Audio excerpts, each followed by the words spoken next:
आप चाहे किसी भी रिलेशनशिप में हो, दोस्ती में हो, रोमांटिक रिलेशनशिप में हो, if there is lack of respect then nothing else can compensate that, right? लोग सोचते हैं कि गिफ्ट से या आई लव यू बोलने से राइट सब सही हो जाता है। बट जब किसी का बिहेवियर बार बार आपको ये फील करवाता है कि आपकी वैल्यू कम है या आपकी वैल्यू नहीं है, तो वो प्यार नहीं है, वो कंट्रोल है। People can love you to their core and can still not respect you. I know it sounds a little harsh to hear, but it is the truth. There is one thing जो कि मैं बहुत ज़्यादा value करती हूँ, right? वो है मेरी सेल्फ रिस्पेक्ट। अगर कोई इंसान मुझे डिसरिस्पेक्ट करते हैं, right? It does not matter कि वो 10 साल पुरानी दोस्ती है या वो रिलेशनशिप बहुत पुराना है या उसमें मेरे मैंने कितना ही अपने आप को इन्वेस्ट कर रखा हो, कितने ही पैसे इन्वॉल्व्ड हो, you better believe that I will leave. I will not sit a moment in that room because अगर जहाँ आपकी रिस्पेक्ट ही नहीं है, तो मतलब आप वहाँ पे रहकर क्या कर रहे हो? So in this video we are going to reflect on self respect, क्योंकि ये एक ऐसी चीज़ है आपकी लाइफ में जो सबसे ऊपर आनी चाहिए। इसके ऊपर कोई भी कॉम्प्रोमाइज़ नहीं होना चाहिए। And I know that many of you are still struggling with that and are not able to set boundaries. So let's get started, right? Number one, disrespect can either be loud or very, very subtle. Now, understand this thing, right? Disrespect is, of course, big things जैसे कि shout करना हो गया, आपको small feel करवाना हो गया, आपके सेल्फ वर्थ पर क्वेश्चन करना हो गया।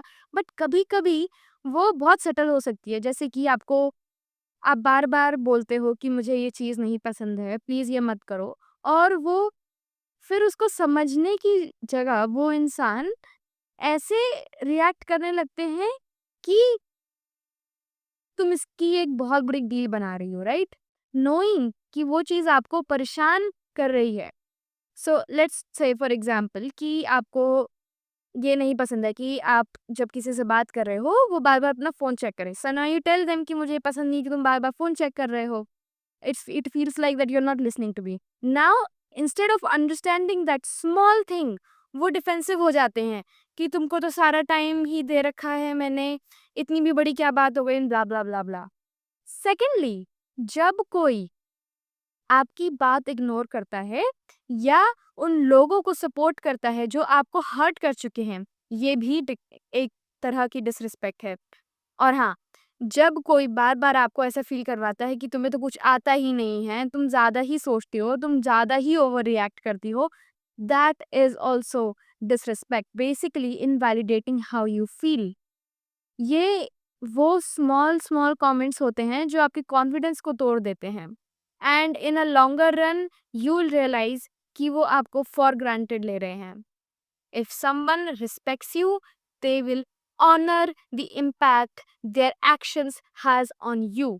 वो तब भी आपको समझने की कोशिश करेंगे जब उन्हें खुद वो चीज़ उतनी समझ नहीं आ रही है कि ऐसा मैंने क्या कर दिया कि इसको इतना हर्ट हो गया, बट वो फिर भी समझने की कोशिश कर रहे हैं, right? They will try to understand it and will not repeat it again. Now if आप इस तरह की किसी सिचुएशन में हो जिसमें कि आपने क्लियरली एक्सप्रेस कर दिया है कि आपको कोई चीज़ नहीं पसंद है and they are still repeating it, then I have to tell you one thing, वो आपके ओपिनियंस की परवाह नहीं करते हैं। क्योंकि अगर कोई आपकी परवाह करता है, आपकी रिस्पेक्ट करता है, आपकी बाउंड्रीज की रिस्पेक्ट करता है, then they respect it, they respect the way if something hurts you. So in this situation you need to walk away, क्योंकि आप जितना ज़्यादा रुकोगे वो उतना ही ज़्यादा आपको डिसरिस्पेक्ट करेंगे, और it will only get versed with time. Number two, the amount of time and money does not matter. ना सोचिए कि आपने 10 करोड़ इन्वेस्ट कर दिए एक प्लेन में, right? You bought a plane for 10 crore, और आपको पता चलता है कि जब ये प्लेन टेक ऑफ करेगा तो ये क्रैश हो जाएगा। क्या आप उस प्लेन में तब भी बैठोगे? Tell me. जस्ट बिकॉज आपने उस चीज में इतना पैसा और टाइम इन्वेस्ट किया है, is it more precious than your life? नहीं ना, क्योंकि आपको पता है लाइफ उस 10 करोड़ से भी ज्यादा कीमती है। वैसे ही होता है जब आप एक टॉक्सिक या डिसरिस्पेक्टफुल बॉन्ड में होते हो। आप सोच रहे होते हो कि मैंने तो इतना टाइम इन्वेस्ट किया है, मैंने तो इतना सब कुछ इन्वेस्ट किया है, मैंने तो इतना कुछ दिया है, इतना कुछ हुआ है। क्योंकि ये एक बहुत कॉमन चीज़ है जो मैंने लोगों को बोलते हुए सुनी है कि वो क्यों एक टॉक्सिक रिलेशनशिप या टॉक्सिक बॉन्ड में रहते हैं उस इंसान के साथ। और इस तरह की सिचुएशन में एक ही चीज़ है जो आप कर सकते हो, विच इज़ कि stop thinking of time and money as a reason to stay. Think of your mental health as a reason to leave. Nothing. When I say nothing, then nothing can come above your self respect. Be it time or money or be it anything. Nothing should come above it. Number 3, they disrespect you when they know you will stay. And this is a brutal truth. जब किसी को एक बार confidence होता है कि चाहे मैं जो भी करूं, ये तो नहीं जाने वाली, ये तो यहीं रहने वाली है या ये तो यहीं रहने वाला है, वही मोमेंट होता है जब डिसरिस्पेक्ट शुरू होती है। और इसलिए अगर आप चाहते हो कि लोग आपकी इज्जत करें या आपको इज्जत दें, आपको दिखाना पड़ेगा कि अगर मेरी इज्जत नहीं हुई यहाँ पे तो आई विल वॉक अवे। आपकी एनर्जी सेक्रेड है, राइट? आप किसी का ट्रैश कैन नहीं हो जो कोई भी इंसान आकर अपनी इनसिक्योरिटीज डंप कर देगा। और हाँ, आपका साइलेंट भी एक सिग्नल होता है। तो अगर आप सब कुछ सह रहे हो बिना कुछ बोले, तो समझ जाइए कि आप उन्हें परमिशन दे रहे हैं।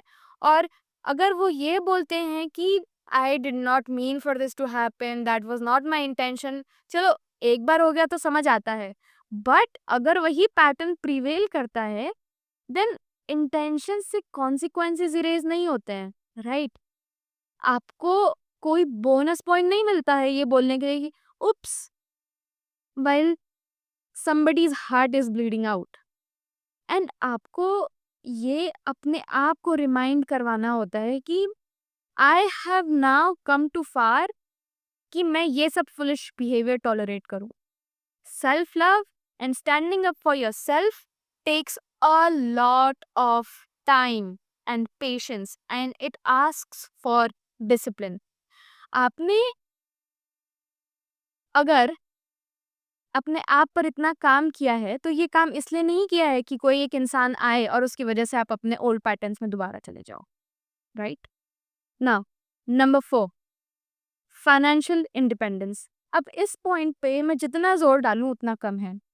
अगर आप एक टॉक्सिक स्पेस में हो या आप ऐसे घर में हो या कोई रिलेशनशिप में हो, तो आप वहां से तभी निकल पाएंगे जब आपके पास पैसा है। सिंपल। रियलिटी हार्श है लेकिन सच है। अगर आपके पास पैसा नहीं है तो आप सोचने लगते हो कि मैं कहाँ जाऊंगी, कहाँ जाऊंगा, कैसे रहूंगी, किसके पास रहूंगी, कैसे सब कुछ मैनेज करूंगी। Specially young girls, I need you to make financial independence a necessity. It is a necessity. Also like people in general जो एक टॉक्सिक इन्वायरमेंट में हैं, you need to pave path for your financial independence। क्योंकि जब आपके पास financial independence नहीं होती, तब आप चाह कर भी टॉक्सिक सिचुएशन से नहीं निकल पाते, आप चिपके रह जाते हो। क्योंकि आपको वे आउट ही नहीं दिख रहा होता, आपको समझ ही नहीं आ रहा था इसके आगे मैं क्या करूं। और फाइनेंशियल इंडिपेंडेंस सबको चाहिए, चाहे फिर आपके पापा मिलियनेयर हो, आपके पार्टनर बहुत अच्छा पैसा कमाते हो, it does not matter. You have to be financial independent on your own. UN women के 2024 रिपोर्ट के according globally 60% of women get stuck in abusive relationships and they get dependent on their partners because of financial reasons. Even India में 2023 के data के हिसाब से only 20% of women in India are financially independent। और उनमें भी काफ़ी लोगों के पास डिसीजन मेकिंग पावर ही नहीं है क्योंकि पैसा नहीं है। जब आपके पास फाइनेंशियल इंडिपेंडेंस नहीं होती तब आप टॉलरेट करते रहते हो, आप बेग करते हो, आप कॉम्प्रोमाइज़ करते हो और हर बार आप ही होते हो जो कॉम्प्रोमाइज़ करता है। आप हर चीज़ के लिए परमिशन माँगते हो, इवन बेसिक सी चीज़ों के लिए कि क्या मैं ये कर सकती हूँ? क्या मैं ये खा सकती हूँ? क्या मैं यहाँ जा सकती हूँ? क्या मैं ये पहन सकती हूँ? क्या मैं ये खरीद दूँ? क्या मैं ये ले लूँ? I mean the most basic things. और आप अपने डिसीजंस खुद नहीं ले पाते, सिर्फ एडजस्ट करते रह जाते हो। ऑल्सो वन मोर थिंग, कोई भी काम छोटा या बड़ा नहीं होता। डू व्हाटएवर इट टेक्स, जिससे आप अल्टीमेटली वो कर रहे हो जिससे आपको खुशी मिले, जो आपको पसंद है, जिससे आपको पैसा बन सके। पैसा सिर्फ एक एनर्जी है, उसको उसी की तरह देखो और कुछ नहीं। Get used to it. आप जब खुद अर्न करते हैं तब आप सिर्फ पैसा नहीं अर्न करते हैं, तब आप अपनी सेल्फ रिस्पेक्ट अर्न करते हैं, आप अपना सेल्फ वर्थ अर्न करते हैं। और वो सेल्फ वर्थ वो हिम्मत देती है जो आपको ये हौसला देती है कि आप एक उस टॉक्सिक एनवायरनमेंट से बाहर निकल पाओ। और एक और चीज़ समझिए, जो बंदा आपको रिस्पेक्ट करता है ना, वो आपको कभी भी डाउट में नहीं रखेंगे, वो आपको कभी कंफ्यूज नहीं करेंगे। और अगर आपको बार-बार ये सोचना पड़ रहा है कि क्या वो इंसान मुझे वैल्यू करते हैं या नहीं, listen to me, listen to me and give yourself a rest कि वो नहीं करते आपकी रिस्पेक्ट। आप बार-बार उनके लिए रेडी रहते हैं, आप उनके सारे मूड स्विंग्स झेलते हैं, आप उन्हें समझने की कोशिश करते हैं, लेकिन जब बात आप पर आती है, तब वो सडनली अनअवेलेबल हो जाते हैं। वो आपके लिए उस लेवल पर एफर्ट्स नहीं डालते, तो ये भी एक डिसरिस्पेक्ट है। आपके स्टैंडर्ड्स सब मेंटेन रहेंगे जब आप खुद के स्टैंडर्ड्स और प्रिंसिपल्स के साथ लॉयल रहेंगे। आप जब बार-बार अपने ही प्रिंसिपल्स को तोड़ रहे होते हो क्योंकि आपको लगता है कि शायद वो बदल जाए, शायद उनको कुछ समझ आ जाए, तब आप ये भूल गए हैं कि वो तभी बदलेंगे जब आप उनके लिए अपनी रिस्पेक्ट को कॉम्प्रोमाइज़ नहीं करेंगे। जब आप उन्हें क्लियरली ये दिखाएँगे कि या तो तुम मुझे रिस्पेक्ट करो और I am walking away. And with that, I will see you in the next video.